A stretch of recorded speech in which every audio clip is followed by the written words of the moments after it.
Hello hi എല്ലാവർക്കും ലേണയുടെ പുതിയ വീഡിയോയിലേക്ക് സ്വാഗതം. ഞാൻ ഋതു കൃഷ്ണ. നമ്മൾ നോക്കാൻ പോകുന്നത് ജൂലൈ മാസത്തിലെ കാര്യങ്ങളാണ്. ജൂലൈ 1 തൊട്ട് 31 വരെയുള്ള കാര്യങ്ങളാണ് നമ്മൾ നോക്കാനായിട്ട് പോകുന്നത്. നമ്മുടെ ഈ കറണ്ട് അഫയേഴ്സ് എല്ലാവർക്കും ഉപകാരപ്പെടുന്നുണ്ട് എന്നറിഞ്ഞാൽ ഒരുപാട് സന്തോഷം. നമുക്ക് ഒരുപാട് മെസ്സേജസും കോളൊക്കെ കിട്ടുന്നുണ്ട്. ഓക്കെ, അപ്പൊ നമ്മുടെ ചാനൽ ഇനിയും സബ്സ്ക്രൈബ് ചെയ്തവർ വേഗം സബ്സ്ക്രൈബ് ചെയ്യുക. നമ്മുടെ ചാനലിന്റെ പേരെന്ന് പറയുന്നത് ലേണോ G K and current affairs ആണ്. Why do I ask you to subscribe? എന്തുകൊണ്ടാണ് നമ്മുടെ ചാനൽ നിങ്ങൾ സബ്സ്ക്രൈബ് ചെയ്യാൻ പറയാനുള്ള കാരണം എന്താണെന്ന് ചോദിച്ചു കഴിഞ്ഞു കഴിഞ്ഞാൽ നമ്മൾ വീക്ക്ലി കറണ്ട് അഫയേഴ്സ് അപ്ലോഡ് ചെയ്യുന്നുണ്ട്, മന്ത്ലി കറണ്ട് അഫയേഴ്സ് അപ്ലോഡ് ചെയ്യുന്നുണ്ട്, അതുപോലെ തന്നെ ഇയർലി കറണ്ട് അഫയേഴ്സും നമ്മുടെ ചാനലിൽ നമ്മൾ അപ്ലോഡ് ചെയ്യുന്നുണ്ട് കേട്ടോ. അപ്പോ ആദ്യ ചോദ്യം ഇതാണ്: India's first butterfly sanctuary was recent established in which state? ഇന്ത്യയിലെ തന്നെ ആദ്യത്തെ ബട്ടർഫ്ലൈ സാങ്ച്വറി എവിടെയാണ് എസ്റ്റാബ്ലിഷ് ചെയ്തത് എന്നാണ് ചോദ്യം. അത് ഏത് സ്റ്റേറ്റിലാണ് എന്നുള്ളതാണ് ചോദ്യം. ഏത് സ്റ്റേറ്റിലാണ്? The right answer is Kerala. India's first butterfly sanctuary has been established in Kerala. കേരളത്തിനെ കുറിച്ച് എന്തൊക്കെ കാര്യങ്ങളാണ്? കേരളത്തിൽ എവിടെയാണ്? ആറളം വൈൽഡ് ലൈഫ് സാങ്ച്വറിയിലാണ് കേട്ടോ. Specifically it's the Aralam wildlife sanctuary in Kannur ജില്ലയിലെ ആറളം വൈൽഡ് ലൈഫ് സാങ്ച്വറിയിലാണ് എന്തായത് has been renamed as Aralam butterfly sanctuary. India's first butterfly sanctuary has been established in Aralam Wildlife Sanctuary. Okay, this sanctuary is dedicated to protecting and showcasing a very wide variety of butterfly species, particularly during their migrations. അപ്പം ബട്ടർഫ്ലൈനെ protect ചെയ്യാനും അതിനെ showcase ചെയ്യാനും വേണ്ട ഒരു sanctuary ആണ് ഇതെന്ന് പറയുന്നത്. ഏത്? ആറളം വൈൽഡ് ലൈഫ് സാങ്ച്വറി എന്ന് പറയുന്നത്. കേരളം. കേരളത്തിനെ കുറിച്ച് എന്തൊക്കെ കാര്യങ്ങളാണ് മക്കളെ അറിയാം? കേരളത്തിൽ ജീവിക്കുന്ന നമുക്ക് കേരളത്തിനെ കുറിച്ച് ബേസിക് ആയിട്ടുള്ള കാര്യങ്ങൾ എന്തൊക്കെ അറിയാം? ഇന്ത്യൻ ജനസംഖ്യയിലെ എത്രാം സ്ഥാനത്താണ് കേരളം? അതുപോലെ തന്നെ ഭൂവിസ്തൃതിയിലെ എത്രാം സ്ഥാനത്താണ്? ജനസാന്ദ്രതയിലെ എത്രാം സ്ഥാനത്താണ്? സമ്പൂർണ്ണ സാക്ഷരത കൈവരിച്ച ആദ്യ ഇന്ത്യൻ സംസ്ഥാനം ഏതാണ്? ഇന്ത്യയിലെ ആദ്യ ശിശു സൗഹാർദ്ദ സംസ്ഥാനം ഏതാണ്? ലോട്ടറി ആരംഭിച്ച ആദ്യ ഇന്ത്യൻ സംസ്ഥാനം ഏതാണ്? ഒരുപാട് ചോദ്യങ്ങൾ, ഒറ്റ ഉത്തരം അത് കേരളമാണ്. Kerala, located on India's southwestern coast, is known as God's own country and is renowned for its stunning landscape, include backwaters, beaches and spice plantations. It is the 21st largest Indian state by area and 13th most populous. അതായത് എന്താണ് പറയുന്നത്? ഭൂവിസ്തൃതിയിൽ 21ാം സ്ഥാനത്തുള്ള Indian സംസ്ഥാനമാണ് കേരളം. ജനസംഖ്യയില് 13ാം സ്ഥാനത്തുള്ള സംസ്ഥാനമാണ്. ഇനി ജനസാന്ദ്രതയില് 3ാം സ്ഥാനത്തുള്ള സംസ്ഥാനവുമാണ്. The state is celebrated for its high literacy rate, unique culture and diverse flora and fauna. അല്ലെ? എന്താണ് പറയുന്നത്? സമ്പൂർണ്ണ സാക്ഷരത കൈവരിച്ച ആദ്യ ഇന്ത്യൻ സംസ്ഥാനം അത് ഏതാണെന്ന് ചോദിച്ചു കഴിഞ്ഞാൽ അത് ഏതാണ് മക്കളെ? കേരളമാണ്. 21st largest Indian state by area and 13th most populous. അല്ലെ? എന്താണ് പറഞ്ഞത്?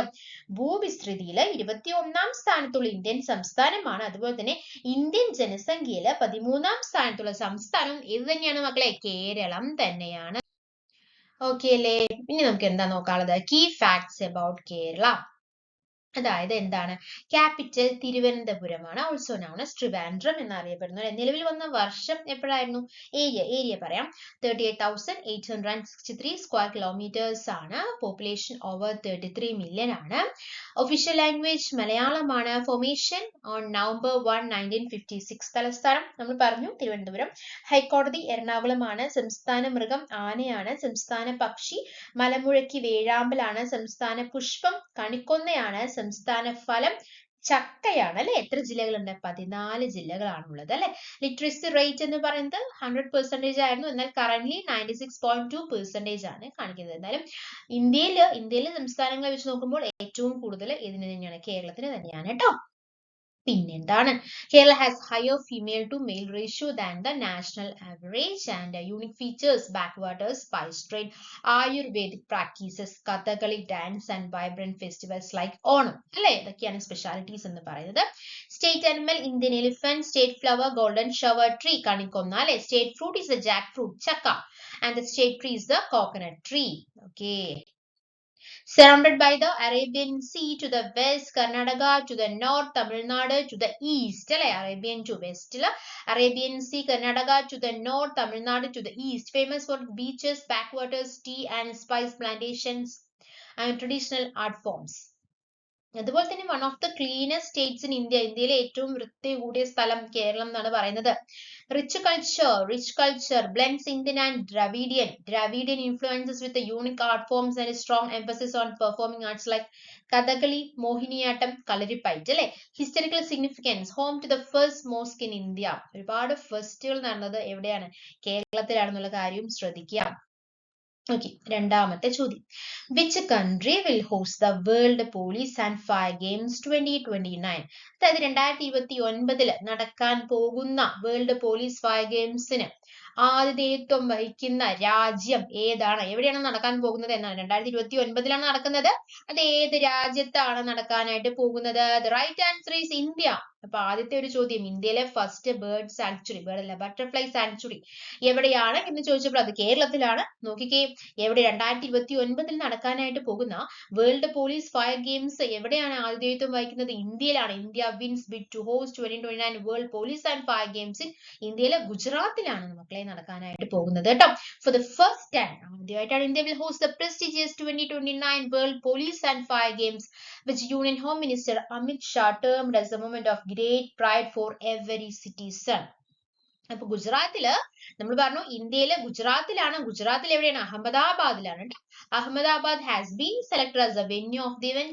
India has become the first South Asian country to win the bid to host these games. Okay, the World Police and Fire Games set to be held in Gujarat will bring together global athletes from police, fire, customs and correctional services. Okay, അപ്പോൾ പോലീസിനും ഫയറിനും കസ്റ്റംസിനും ഉള്ളവരായിരിക്കും, അതിലുള്ള athletes ആയിരിക്കും എന്തിൽ പങ്കെടുക്കുന്നത്? World police and fire ഗെയിംസിൽ പങ്കെടുക്കാൻ പോകുന്നത്. അപ്പൊ 70 രാജ്യങ്ങളിലുള്ളവരെയാണ് നമ്മൾ ഇതിൽ എക്സ്പെക്ട് ചെയ്യുന്നത്. The announcement followed India's concluding presentation to the CPAF, അതായത് California police athletic federation, the governing body of the WPFG held last Sunday in Birmingham. Okay, ഇങ്ങനെ ഇന്ത്യയുടെ പെർഫോമൻസ് എങ്ങനെയായിരുന്നു? 2007 ഇതിനു മുന്നേ നടന്നത്. India police forces have been taking part in the world police and fire games since 2007 and have won over 1400 medals so far. 1400 മെഡലുകളാണ് ഇതുവരെ നേടിയിട്ടുള്ളത്. Latest edition 2023 നടന്നതിൽ കാനഡയിൽ വെച്ചിട്ടായിരുന്നു നടന്നത്. അതിൽ 133 ഇന്ത്യൻ പോലീസ് ആണ് ഇതിൽ പങ്കെടുത്തത്. 343 മെഡലാണ് വോൺ ചെയ്തത്. അതിൽ 224 ഗോൾഡ് ആണ്, 82 സിൽവർ ആണ്, 37 ബ്രോൺസ് ആണ്. ഓക്കെ, മൂന്നാമത്തെ ചോദ്യം.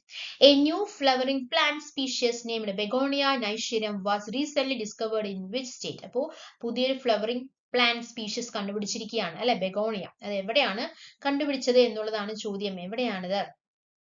അരുണാചൽ പ്രദേശിലാണ് കേട്ടോ. ഇതാണ് ആ ഫ്ലവർ. എന്താ പേര്? ബെഗോണിയ നൈഷ്യൂറം അല്ലെ. ഇതാണ് ആ ഫ്ലവർ എന്ന് പറയുന്നത്. വളരെ ഭംഗിയുണ്ട്. പുതിയൊരു സ്പീഷ്യസ് ആണ് അല്ലെ. New plant species discovered in Arunachal Dibang valley, begonia നെയ്സ്റ്റി എന്നും അത് അറിയപ്പെടുന്നുണ്ട് കേട്ടോ.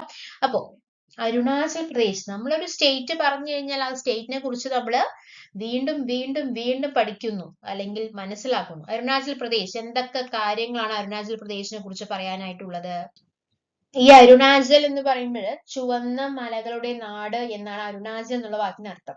ഇന്ത്യയിലെ ഏറ്റവും കിഴക്കേ അറ്റത്ത് സ്ഥിതി ചെയ്യുന്ന സംസ്ഥാനമാണ്. അതുകൊണ്ട് തന്നെ സൂര്യകിരണങ്ങൾ ആദ്യം പതിക്കുന്ന ഇന്ത്യൻ സംസ്ഥാനം ഏതാണ്? അരുണാചൽ പ്രദേശാണ് അല്ലെ. പ്രഭാത കിരണങ്ങളുടെ നാട് എന്നറിയപ്പെടുന്ന സംസ്ഥാനമാണ്. ഉദയ സൂര്യന്റെ നാട് എന്നറിയപ്പെടുന്ന സംസ്ഥാനമാണ്. ഓർക്കിഡ് സംസ്ഥാനം എന്നറിയപ്പെടുന്ന ഇന്ത്യൻ സംസ്ഥാനമാണ്. Arunachal Pradesh, also known as Land of the Dawn-like Mountains, is a northeastern Indian state known for its stunning natural beauty, rich biodiversity, and diverse tribal cultures. It is the largest of the 7 sister states and shares international border with Bhutan, Myanmar, and a disputed border with China. Okay, so these are the key facts about Arunachal Pradesh. Geography ne kurichu parayanengil hilly region aanu alle. Arunachal Pradesh is primarily a hilly region with the mountains, valleys, and dense forests. It has a wide range of climate from subtropical in the south to alpine in the north. Biodiversity, 500 orchid species. അതുകൊണ്ട് തന്നെയാണ് ഇത് orchid സംസ്ഥാനം എന്ന് അറിയപ്പെടാനുള്ള കാരണം. Orchid state of India എന്ന് അറിയപ്പെടുന്നു അല്ലെ. Culture ഡൈവേഴ്സിറ്റിനെ കുറിച്ച് പറയുകയാണെങ്കിൽ is home to 26 major tribes and over 100 sub tribes, each with its own languages, unique languages. അപ്പൊ ഇത്രയും ട്രൈബ്സ് ആണുള്ളത്. 26 മേജർ ട്രൈബ്സും 100 സബ് ട്രൈബ്സും അവിടെ ഉണ്ട്. അതുകൊണ്ട് തന്നെ ഓരോ ട്രൈബ്സിനും ഓരോ ലാംഗ്വേജ് ആയിരിക്കും. ഓരോ ട്രൈബ്സിനും അതിൻ്റെതായ യൂണിക് ലാംഗ്വേജ് ഉണ്ടായിരിക്കും, അതിൻ്റെതായ കസ്റ്റംസ് ഉണ്ടായിരിക്കും, അതിൻ്റെതായ ട്രഡീഷൻസും ഉണ്ടായിരിക്കുന്നതാണ് അരുണാചൽ പ്രദേശിൽ. പിന്നെ the state is the first in India to be touched by the morning sun with the Dong valley receiving the first days. ആ ഡോങ് വാലിയിൽ തന്നെയാണ് ഈ പുതിയ സ്പീഷ്യസ് കണ്ടുപിടിച്ചിരിക്കുന്നത് അല്ലെ. It was formerly known as North East Frontier Agency, NEFA.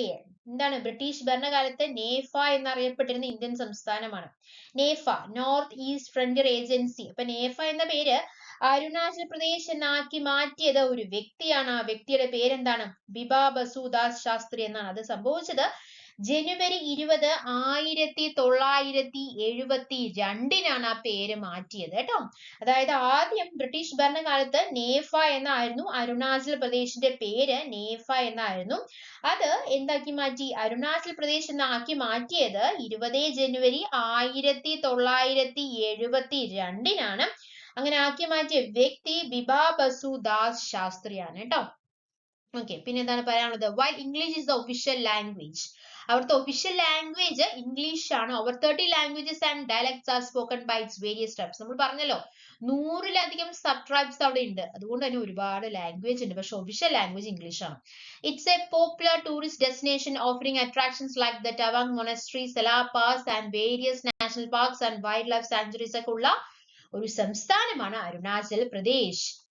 Okay, ഇനി എന്തൊക്കെ കാര്യങ്ങളാണ് പറയാനുള്ളത് അരുണാചൽ പ്രദേശിനെ കുറിച്ച്? Agriculture is the primary economic activity with tourism also playing a growing role. Okay, then state symbols of Arunachal Pradesh എന്തൊക്കെ കാര്യങ്ങളാണ്? നിലവിൽ വന്ന് നമ്മൾ പറഞ്ഞല്ലോ 1987 ഫെബ്രുവരി 20 അരുണാചൽ പ്രദേശ് നിലവിൽ വന്നത്. തലസ്ഥാനം ഇറ്റാനഗർ ആണ്. ഹൈക്കോടതി ഗുവാഹത്തി. സംസ്ഥാന മൃഗം മിഥുൻ. മിഥുൻ കണ്ടോ, ഇതാണ് സംസ്ഥാന മൃഗം, മിഥുൻ. ഓക്കെ, പിന്നെ സംസ്ഥാന പക്ഷി വേഴാമ്പൽ. വേഴാമ്പലാണ് സംസ്ഥാന പക്ഷി. രാജ്യസഭാ സീറ്റ് 1, ലോക്സഭാ സീറ്റ് 2 കേട്ടോ. എവിടത്തെ? അരുണാചൽ പ്രദേശില്. ഓക്കെ, അടുത്ത ചോദ്യം, 4ാമത്തെ ചോദ്യം.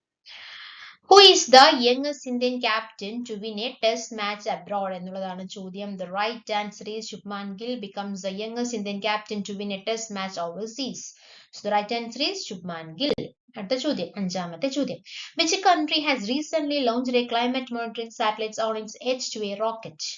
The right answer is Japan. Japan's climate change monitoring satellites GOSAT GW എന്നുള്ളതാണ്. GOSAT എന്ന് പറയുമ്പോൾ Global Observing Satellites for Greenhouse Gases and Water Cycles. So it is a H2A final mission.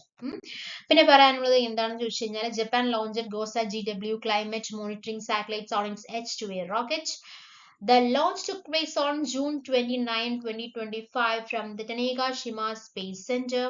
This was the final flight of H2A rocket before it is replaced by H3. അതായത് H2A റോക്കറ്റിന്റെ final flight ആണിത്.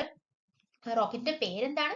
അതിന്റെ പ്രത്യേകത എന്താണ്? Climate monitoring satellites ആണ് H2A റോക്കറ്റിൽ ഉള്ളത്. GOSAT GW എന്നുള്ളതാണ്.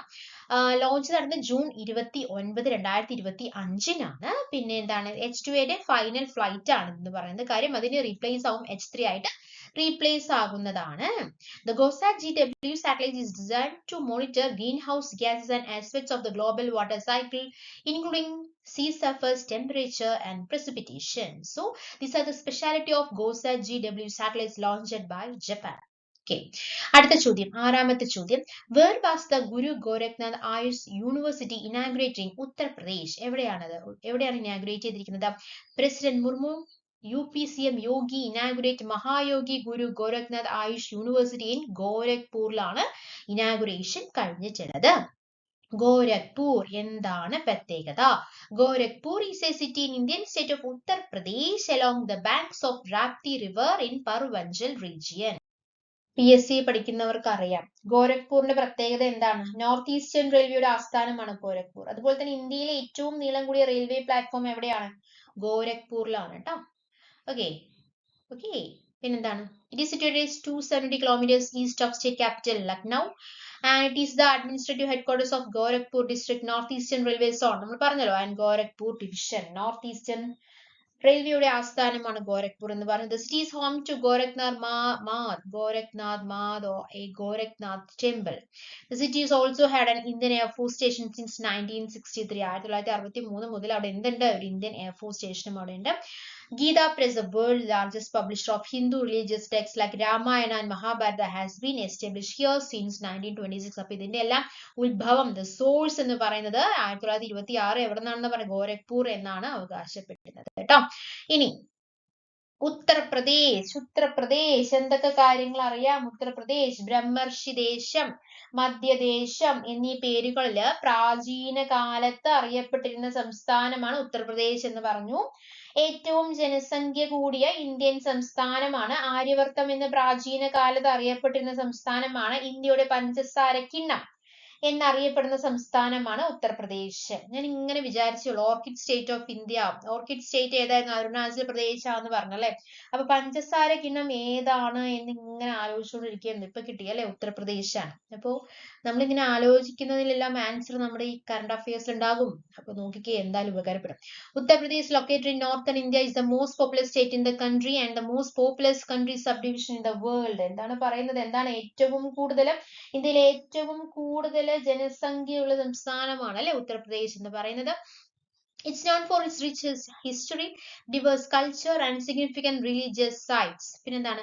Location situated in northern India bordering Uttarakhand and Himachal Pradesh to the north, Haryana to the west, Madhya Pradesh to the south and the Bihar to the east. ഓരോ ഡയറക്ഷനിലും ഏതാണെന്ന് പറയുന്നത്. Capital Lucknow ആണ്. Area, the fourth largest state in India by area. Fourth largest state. ഈ ഏരിയയിൽ fourth ആണ്. Population, the most populous state in India with over 241 million people ആണ് അവിടെ ഉള്ളത്. അതിലും കൂടുതലാണ് ഉള്ളത് എന്നാണ് പറഞ്ഞത്. ഓക്കെ, ഗംഗയും യമുനയും ഏത് സ്റ്റേറ്റിലൂടെയാണ് ഒഴുകുന്നത്? ഏത് സ്റ്റേറ്റിലൂടെയാണ്? ഉത്തർപ്രദേശിലൂടെയാണ്. ഓക്കെ, പിന്നെന്താണ് പറയാനുള്ളത്?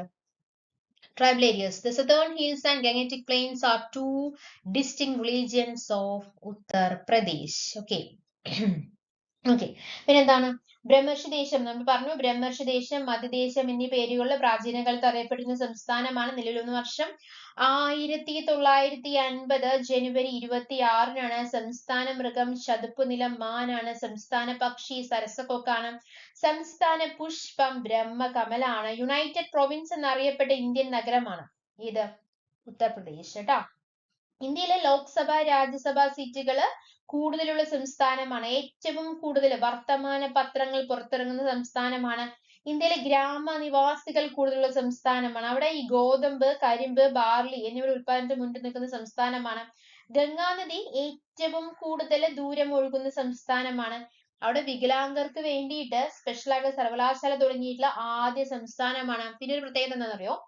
ഏറ്റവും കൂടുതൽ പ്രധാനമന്ത്രിമാരെ സംഭാവന ചെയ്ത സംസ്ഥാനമാണ് ഏത് ഉത്തർപ്രദേശ് എന്ന് പറയുന്നത് കേട്ടോ. ഓക്കെ, അടുത്ത ചോദ്യം, ഏഴാമത്തെ ചോദ്യമാണ്. Where was the first ever Asian Indian cruise dialogue inaugurated എന്നുള്ളതാണ് ചോദിച്ചിരിക്കുന്നത്. The right answer is Chennai. Recently, the first ever Asian Indian cruise dialogue was inaugurated in Chennai, marking a milestone in maritime cooperation between India and Southeast Asian countries. The event took place aboard MV Empress at Chennai port with over 30 delegates from all 10 Asian nations and time. ചെന്നൈനെ കുറിച്ച് പറയാനാണെങ്കിൽ Chennai formally known as Madras എന്നായിരുന്നു. ചെന്നൈയുടെ ആദ്യകാല നാമം മദ്രാസ് എന്നായിരുന്നു. ഈ മദ്രാസ് പട്ടണത്തിന്റെ സ്ഥാപകനാണ് Francis day എന്ന് പറയുന്നത്. ഈ മദ്രാസ് എന്ന പേര് ചെന്നൈ എന്ന് റീനെയിം ചെയ്ത വർഷം 1996-ലാണ്. 1996-ലാണ് മദ്രാസ് എന്ന പേര് ചെന്നൈ എന്ന് റീനെയിം ചെയ്തത് കേട്ടോ. So Chennai formally known as Madras is the capital city of Tamil Nadu and A major cultural and economic hub on the Coromandel coast. പിന്നെന്താണ്? It's known as the gateway to the South India. South ഇന്ത്യയിലേക്കുള്ള gateway എന്നറിയപ്പെടുന്നത് ചെന്നൈയാണ്. And the Detroit of India due to its automobile industry. The city boasts a rich history, vibrant art scene and is a center for education and health care. പിന്നെന്താണ്? Situated in the Coromandel coast of the Bay of Bengal. പിന്നെന്താണ്? Capital of Tamil Nadu state ആണ് നമ്മൾ പറഞ്ഞു. പിന്നെന്തൊക്കെയാ പറയാനുള്ളത്? ഈ ഒന്നാം ലോക മഹായുദ്ധകാലത്ത് ജർമ്മനി ആക്രമിച്ച ഇന്ത്യൻ നഗരം അത് ചെന്നൈയാണ് കേട്ടോ. ചെന്നൈയോട് ഒഴുകുന്ന പ്രധാന നദികൾ കൂവം, ആടയാർ എന്നിവയാണ് ചെന്നൈയോട് ഒഴുകുന്ന പ്രധാന നദികൾ എന്ന് പറയുന്നത്. ഇന്ത്യയിലെ ഏറ്റവും നീളം കൂടിയ ബീച്ച് മറീന ബീച്ചാണ്. അതെവിടെയാണ്? ചെന്നൈയിലാണ് മക്കളെ. ഓക്കെ, പിന്നെ ആദ്യം അത് അറിയപ്പെടുന്നത് മദ്രാസ് എന്നുള്ള പേരിലാണ് നമ്മൾ പറഞ്ഞു. അപ്പൊ മദ്രാസ് എന്നുള്ള പേര് ചെന്നൈ എന്ന് റീനെയിം ചെയ്തത് 1996-ലാണ്. ഓക്കെ, ഇനി പറയാനുണ്ട് ചെന്നൈനെ കുറിച്ച്. നിക്നെയിം എന്താണ്? Gateway to south India, Detroit of India എന്ന് പറയുന്നു. Economic major centre for the automobile industry, ITS. Culture known for classical arts museum, Bharatanatyam അല്ലെ, ഭരതനാട്യം, അതുപോലെ തന്നെ തമിഴ് ഫിലിം ഇൻഡസ്ട്രി, കോളിവുഡ് എന്നാണ് അറിയപ്പെടുന്നത്. History founded by British East India Company in 1639 കണ്ടുപിടിച്ചത്. The Greater Chennai Corporation is the oldest municipal corporation. So which is the oldest municipal corporation in India എന്ന് ചോദിച്ചു കഴിഞ്ഞാൽ greater Chennai corporation ആണ്. ഒരുപാട് ചൂട് കൂടിയ ഒരു സ്ഥലമാണ്, സംസ്ഥാനമാണ് തമിഴ്നാട് എങ്കിലും അതിലെ തമിഴ്നാട്ടിലെ ഏറ്റവും ചൂട് എവിടെയാണ്? ചെന്നൈയിലാണെന്നാണ് പറയപ്പെടുന്നത്. Hot and humid with a mean temperature of 32 degrees Celsius 9 degree Fahrenheit in May, moderated by sea breezes. One of the largest cities in India with the population exceeds 7 million. Okay. പിന്നെന്താണ് പറയാനുള്ളത്? Yes, നമ്മൾ പറഞ്ഞല്ലോ interesting ആയിട്ടുള്ള ഒരു fact നമ്മൾ പറഞ്ഞു. Name Chennai, Tamil Nadu, Chennai എന്നുള്ള പേര് തമിഴാണെങ്കിലും അതിന്റെ ഒറിജിൻ തെലുങ്കു ലാംഗ്വേജ് ഒറിജിൻ എന്നാണ് പറയുന്നത്. അതുപോലെ തന്നെ Chennai is the only city in India that was attacked during world war first. നമ്മൾ പറഞ്ഞല്ലോ 1-ാം ലോക മഹായുദ്ധകാലത്ത് ജർമ്മനി ആക്രമിച്ച ഇന്ത്യൻ നഗരം ഏതാണെന്ന് ചോദിച്ചു കഴിഞ്ഞാൽ അത് ചെന്നൈയാണ് കേട്ടോ. ദെൻ തമിഴ്നാട് വരട്ടെ, ഇന്ത്യയുടെ ഏറ്റവും തെക്കേ അറ്റത്തുള്ള സംസ്ഥാനം അല്ലെ, അതാണ് തമിഴ്നാട് എന്ന് പറയുന്നത്. ഏറ്റവും കൂടുതൽ മേജർ തുറമുഖങ്ങളുള്ള സംസ്ഥാനമാണ് തമിഴ്നാട്. അവിടെ നവോദയ വിദ്യാലയങ്ങൾ ഇല്ല. ഓക്കെ. ഇന്ത്യയിലെ പ്രാദേശിക പാർട്ടികളുടെ കോട്ട എന്നറിയപ്പെടുന്ന സംസ്ഥാനമാണ്. കാറ്റിൽ നിന്നും ഏറ്റവും കൂടുതൽ വൈദ്യുതി ഉൽപ്പാദിപ്പിക്കുന്ന സംസ്ഥാനമാണ്. ഇന്ത്യയിലെ ആദ്യ ഗ്രീൻ ലെജിസ്ലേറ്റീവ് മന്ദിരം സ്ഥാപിതമായ സംസ്ഥാനമാണ് തമിഴ്നാട്. ഏറ്റവും കൂടുതൽ കോട്ടൺ തുണി മില്ലുകളുള്ള സംസ്ഥാനമാണ്. തെക്കേ ഇന്ത്യയിൽ റെയിൽവേ നിലവിൽ വന്ന ആദ്യ സംസ്ഥാനമാണ് തമിഴ്നാട്. കമുദി സോളാർ പ്ലാന്റ് സ്ഥിതി ചെയ്യുന്ന സംസ്ഥാനമാണ് തമിഴ്നാട്. അങ്ങനെ ഒരുപാട് പ്രത്യേകത തമിഴ്നാടുണ്ട്. സ്റ്റേറ്റ് ഒഫീഷ്യൽ ലാംഗ്വേജ് തമിഴാണ്. ആ തമിഴ് തന്നെയാണ് വേൾഡ് ഓൾഡസ്റ്റ് ക്ലാസിക്കൽ ലാംഗ്വേജ് തമിഴാണ് എന്നുള്ളതാണ് വിശ്വസിക്കുന്നത്. It's capital in Chennai. ചെന്നൈയാണ് ക്യാപിറ്റൽ എന്ന് പറഞ്ഞു. Significant player in India's automotive and IT industries നമ്മൾ പറഞ്ഞല്ലേ. പിന്നെ എന്തൊക്കെ കാര്യങ്ങളാണ്? ക്യാപിറ്റൽ തമിഴ്നാടല്ല, ചെന്നൈ ഏതിന്റെ ക്യാപിറ്റൽ ആണ്? തമിഴ്നാടിന്റെ ക്യാപിറ്റൽ ആണ്. Official language തമിഴാണ്. ഏരിയ എത്ര വരുന്നത്? 1,30,058 സ്ക്വയർ കിലോമീറ്റർ ആണ് ഏരിയ വരുന്നത്. പോപ്പുലേഷൻ 72 million ആണ് പറയുന്നത്. Date of formation officially renamed as Tamil Nadu on January 14, 1969 okay. തലസ്ഥാനം ചെന്നൈയാണ്. സംസ്ഥാന മൃഗം വരയാടാണ് കേട്ടോ. സംസ്ഥാന പക്ഷി മരതകപ്രാവാണ്. സംസ്ഥാന പുഷ്പം ഗ്ലോറിയാസ ലില്ലിയാണ്. അത് അറിയപ്പെടുന്നത് കന്താൾ എന്നുള്ള പേരിലാണ്. കോസ്റ്റ് ലൈൻ 9-10 കിലോമീറ്റർ. ലൊക്കേഷൻ എവിടെയാണ്? Southernmost state of India, bordered by Andhra Pradesh, Karnataka and അവർ കേരള അല്ലെ. പിന്നെ റിച്ച് കൾച്ചറൽ ഹെറിറ്റേജ് നമ്മൾ പറഞ്ഞു. ക്ലാസിക്കൽ മ്യൂസിക് കർണാട്ടിക് അതിന്റെ സോഴ്സ് ആണ്. ഭരതനാട്യത്തിന്റെ സോഴ്സ് ആണ്. യൂണിക് ആർട്ട് ഫോംസിന്റെ സോഴ്സ് ആണ്. ടെമ്പിൾ ആർക്കിടെക്ചർ, അതായത് യുനെസ്കോ വേൾഡ് ഹെറിറ്റേജ് സൈറ്റിൽ പേര് വന്ന ഗ്രേറ്റ് ലിവിംഗ് ചോള ടെമ്പിൾസ് ഒക്കെ എവിടെയാണ്? തമിഴ്നാട്ടിലാണ്. Agricultural state, major producer of bananas, turmeric, മഞ്ഞള്, പഴം, flowers, tapioca and other crops എല്ലാം വരുന്നത് എവിടുന്നാണ്? ചെന്നൈ അല്ല, തമിഴ്നാട് അല്ലെ. Industrial hub known as the Detroit of Asia for its automobile industry and also significant play. നമുക്കറിയാലോ ചെന്നൈയിൽ ഒരുപാട് IT സെക്ടേഴ്സിന്റെ ഒരു ഹബ്ബാണ്. IT ഹബ്ബാണ് ഏത്? ചെന്നൈ എന്ന് പറയുന്നത് അല്ലെ. TCS, വിപ്രോ, ഇൻഫോസിസ് എല്ലാത്തിന്റെയും ഓഫീസ് ഉള്ള ഒരു IT ഫീൽഡ് അല്ലെങ്കിൽ IT ഫീൽഡിന്റെ ഹബ്ബാണ് ഏത്? ചെന്നൈ. ബയോഡൈവേഴ്സിറ്റി എന്താണ് പറയാനുള്ളത്? Features national parks, wild life sanctuaries and the Gulf of Mannar biosphere reserve. Climate tropical with a distinct monsoon season. Unique sports, Jallikattu നമുക്ക് അറിയാലോ. അതുപോലെ തന്നെ bell timing sports. It's A part of Pongal celebration. Renewable energy, A leader in wind energy production. നമ്മൾ പറഞ്ഞു കാറ്റിൽ നിന്നും ഏറ്റവും കൂടുതൽ വൈദ്യുതി ഉൽപ്പാദിപ്പിക്കുന്ന സംസ്ഥാനമാണ് തമിഴ്നാട്. നമ്മൾ പറഞ്ഞല്ലോ അല്ലെ. ഓക്കെ. തമിഴ്നാട്ടിലാണ് കുറെ ആദ്യങ്ങൾ, ഇന്ത്യയിൽ കുറെ ആദ്യങ്ങൾ സംഭവിച്ചത് തമിഴ്നാട്ടിലാണ്. ഇന്ത്യയിലെ വിവരാവകാശ നിയമം നിലവിൽ വന്ന ആദ്യ സംസ്ഥാനം അത് തമിഴ്നാടാണ്. അതുപോലെ തന്നെ ഈ സതേൺ റെയിൽവേ, അണ്ണാ സർവകലാശാല, MS സ്വാമിനാഥൻ റിസർച്ച് ഫൗണ്ടേഷൻ, ദക്ഷിണ ഭാരത ഹിന്ദി പ്രചാര സഭ, ഇന്ത്യൻ ആർമിയുടെ Officers Training Academy, National Institute of Siddha, അങ്ങനെ ഇന്റഗ്രൽ കോച്ച് ഫാക്ടറി തുടങ്ങി ഒരുപാട് സ്ഥാപനങ്ങളുടെ ആസ്ഥാനം എന്ന് പറയുന്നത് ചെന്നൈ ആണ് കേട്ടോ. ഓക്കെ. അതുപോലെ തന്നെ ഇന്ത്യയിലെ ആദ്യത്തെ സായാഹ്ന പത്രം മദ്രാസ് മെയിലാണ്. മഴവെള്ള സംഭരണം നിർബന്ധമാക്കിയ ആദ്യ ഇന്ത്യൻ സംസ്ഥാനം തമിഴ്നാടാണ്. പോസ്റ്റൽ ഡിപ്പാർട്ട്മെന്റിലെ ആദ്യ സേവിങ്സ് ബാങ്ക് ATM സ്ഥാപിതമായ നഗരം ചെന്നൈ ആണ്. അങ്ങനെ ഒരുപാട് പ്രത്യേകതയുള്ള ഒരു സംസ്ഥാനമാണ് തമിഴ്നാട്. ഓക്കെ. ഇനി എട്ടാമത്തെ ചോദ്യമാണ് the PM Mitra scheme as associated with which ministry എന്നുള്ളതാണ് ചോദിച്ചിരിക്കുന്നത്. ഏതാണ് the PM Mitra, a landmark decision to empower textile ministry. So it is associated with the textile sector. Okay. ഒൻപതാമത്തെ ചോദ്യം which state government has launched the Chief Minister Guru Shishya Parambara Yojana in July 2025? The CM, the Bihar government launched CM Pratigya scheme to empower youth with skill development and internship. Guru Shishya Parambara Yojana. അപ്പോൾ Bihar government ആണ്. Bihar government has launched the chief minister Guru Shishya Parampara Yojana in July 2025. Okay, അപ്പൊ അടുത്ത ചോദ്യം, പത്താമത്തെ ചോദ്യം, who is the new prime minister of Ukraine എന്നുള്ളതാണ് ചോദ്യം. Who is the new prime minister of Ukraine? The right answer is Yulia Svyrydenko. അപ്പൊ യുദ്ധക്കെടുതിയിലായ യുക്രൈന്റെ പ്രധാനമന്ത്രി പദത്തിൽ എത്തിയിരിക്കുകയാണ് സാമ്പത്തിക വിദഗ്ധ കൂടിയായിട്ടുള്ള യൂലിയ. ഓക്കെ, യുക്രൈൻ ജനതയുടെ പ്രതിരോധത്തിന്റെ പ്രതീകമെന്ന് ടൈം മാഗസിൻ വിശേഷിപ്പിച്ച വനിതാ നേതാവ് യൂലിയ സിറിൻഡേക്കിനി പ്രധാനമന്ത്രി പദം എന്നുള്ള വിശേഷണം കൂടി വന്നിരിക്കുകയാണ്. 3 വർഷത്തിലേറെയായിട്ട് റഷ്യൻ ആക്രമണം നേരിടുന്ന യുക്രൈനില് പ്രസിഡന്റ് സെലൻസ്കിയുടെ നേതൃത്വത്തിൽ നടന്ന മന്ത്രിസഭാ പുനർനിർമ്മാണത്തെ തുടർന്നാണ് യൂലിയ സിറിൻഡേക്കയില് പ്രധാനമന്ത്രിയായിട്ട് നിയമിതയായിട്ടുള്ളത്. വെടിനിർത്തൽ ഉൾപ്പെടെ ചർച്ചയാകുന്ന സാഹചര്യത്തിലാണ് പുതിയ അഴിച്ചുപണി വന്നിട്ടുള്ളത്. യുദ്ധം മൂലം അവശനിലയിലായിട്ടുള്ള രാജ്യത്തെ കൈപിടിച്ചുയർത്താൻ ലക്ഷ്യമിട്ടാണ് സാമ്പത്തിക വിദഗ്ധ കൂടിയായിട്ടുള്ള യൂലിയയെ തേടിയിട്ട് പ്രധാനമന്ത്രി പദം എത്തുന്നത്. അപ്പൊ യൂലിയയെ ടൈം മാഗസിൻ എങ്ങനെയാണ് വിശേഷിപ്പിച്ചത്? യുക്രൈൻ ജനതയുടെ പ്രതിരോധത്തിന്റെ പ്രതീകം എന്നാണ് ടൈം മാഗസിൻ യൂലിയയെ വിശേഷിപ്പിച്ചിരിക്കുന്നത്. അതിപ്പോ എങ്ങനെയായി മാറി? പ്രധാനമന്ത്രിയായിട്ട് മാറി അല്ലെ. ഇപ്പൊ റഷ്യയുമായിട്ടുള്ള യുദ്ധം ആരംഭിച്ചതിന് ശേഷം പ്രതിരോധ മന്ത്രിയെയും സൈനിക തലവന്മാരെയും യുക്രൈൻ മാറ്റിയിട്ടുണ്ടെങ്കിലും പ്രധാനമന്ത്രിയെ മാറ്റുന്നത് ഇത് ആദ്യമായിട്ടാണ്. ഓക്കെ, യൂലിയയുടെ പ്രത്യേകതകൾ എന്തൊക്കെയാണെന്ന് ചോദിച്ചു കഴിഞ്ഞാൽ 15 വർഷങ്ങൾക്ക് ശേഷമാണ് യുക്രൈന്റെ പ്രധാനമന്ത്രി പദവിയിൽ ഒരു വനിത എത്തുന്നത് കേട്ടോ. ആദ്യത്തെ, അതായത് ഒരു പ്രത്യേകത കൂടിയുണ്ട്, യുക്രൈന്റെ ആദ്യ വനിതാ പ്രധാനമന്ത്രിയുടെ പേരും എന്ത് തന്നെയായിരുന്നു? യൂലിയ എന്ന് തന്നെയായിരുന്നു. അപ്പം 2005 യൂലിയ ടിമോഷെൻകോ ആദ്യമായിട്ട് പ്രധാനമന്ത്രി സ്ഥാനത്ത് എത്തുന്നത്. 2015, അതായത് 15 വർഷങ്ങൾക്ക് ശേഷവും ഒരു പ്രധാനമന്ത്രിയുടെ പേര് യൂലിയ എന്ന് തന്നെ ആയിരിക്കുകയാണ് അല്ലെ. അതൊരു അത്ഭുതം തന്നെയാണ്. അപ്പൊ 15 വർഷങ്ങൾക്ക് മുന്നുള്ള പ്രധാനമന്ത്രിയും യൂലിയ, 15 വർഷങ്ങൾക്ക് ശേഷമുള്ള പ്രധാനമന്ത്രിയും യൂലിയ എന്ന് തന്നെയാണ് അല്ലെ. 2005 യൂലിയ ടിമോഷെൻകോ ആദ്യമായിട്ട് പ്രധാനമന്ത്രി സ്ഥാനത്തെത്തുന്നത്. ഇപ്പോ എന്താണ്? 2015 യൂലിയ സിരിദേൻകയാണ് ഏതിന്റെ പ്രധാനമന്ത്രി? യുക്രൈന്റെ പ്രധാനമന്ത്രി കേട്ടോ. ഓക്കെ, അപ്പൊ നമ്മൾ ജൂലൈ മാസത്തിലെ മുഴുവൻ കാര്യങ്ങൾ ഡിസ്കസ് ചെയ്തു. എടുത്ത കാര്യങ്ങളെല്ലാം നിങ്ങൾക്ക് വളരെ വ്യക്തമായി മനസ്സിലായെന്ന് പ്രതീക്ഷിക്കുന്നു, ഉപകാരപ്പെട്ടു എന്ന് പ്രതീക്ഷിക്കുകയാണ്. അങ്ങനെ ഉപകാരപ്പെട്ടിട്ടുണ്ടെങ്കിൽ നമ്മുടെ ചാനൽ സബ്സ്ക്രൈബ് ചെയ്യുക, സപ്പോർട്ട് ചെയ്യുക. Thank you, thanks for your time, by.